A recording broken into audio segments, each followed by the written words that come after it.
Here's my friend Pat. He doesn't want to be in the video. I look funny when I'm in a video. He looks funny when he's in a video, but his motorcycle does not.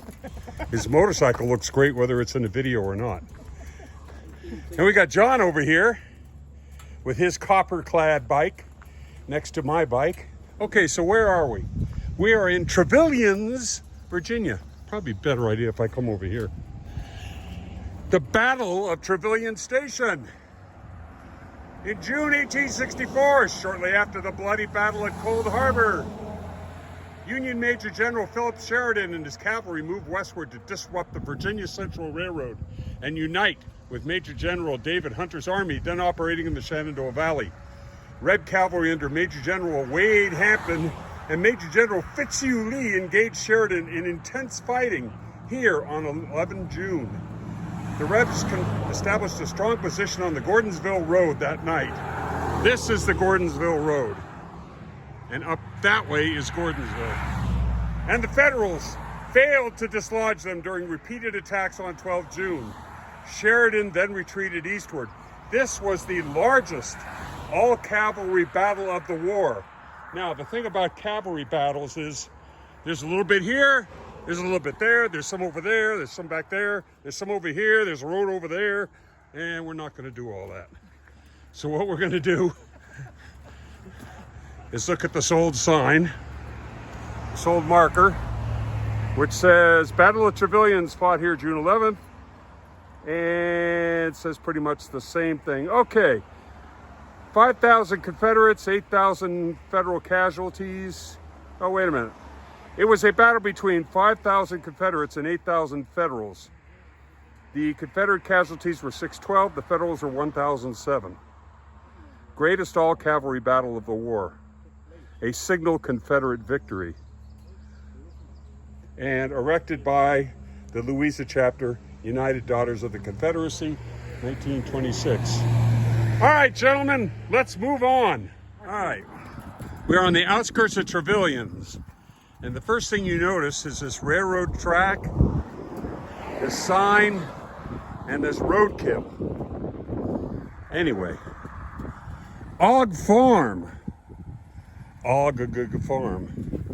Repulsed with heavy losses after breaking off the fighting of June 11th, 1864, Confederate General Wade Hampton's cavalry division withdrew to a position near here. General Butler's South Carolinians spent the next morning preparing a stout defensive position along the Virginia Central Railroad. You are standing near the point of the L-shaped line right here. Where's the L-shaped line? There it is. The L-shaped line Butler established to block Union General Philip H. Sheridan's route to Gordonsville, which is that away.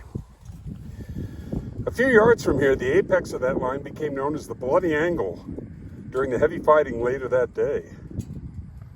I think I'll let you read. You may pause and read.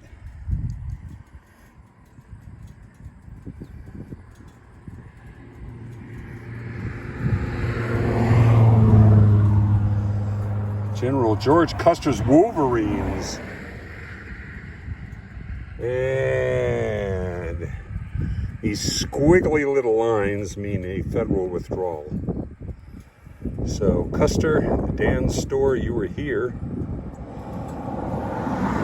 And it looks like the better part of the battle took place out there in those fields. Yeah, I'd like to climb up and get those insulators on that railroad. I used to collect those. Insulators. This is the Exchange Hotel in beautiful downtown Gordonsville, Virginia. And there is a plaque in memory of the soldiers, both Confederate and Union, who died here at the Exchange Hotel, used during the Civil War as a general receiving hospital. Gordonsville, Virginia, 1861-65. There's another plaque over there. Let's go take a look at it. Okay, the fried chicken capital of the world. Gordonsville legendary chicken vendors. And here I thought this was going to be about the Civil War. And what's more, it looks like somebody took a propane torch to this thing. All right, anyway, I'm not going to attempt to read it. Dear viewer, you can attempt to read it. It talks about chicken vendors. Actually, this looks interesting.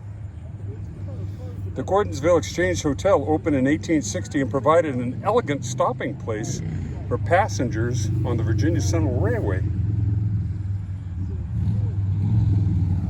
Chicken vendors serve thousands of hungry soldiers. All right. This kind of makes me think of, what's that movie with Judy Garland? The Harvey Girls. The Harvey Girls. Exchange Hotel.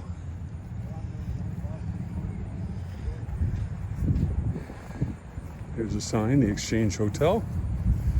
And here's the railway. So I guess the railroad train stopped here and the chicken vendors came out. The 19th century version of McDonald's, I suppose. Or Chick-fil-A. Anyway, is it time for lunch?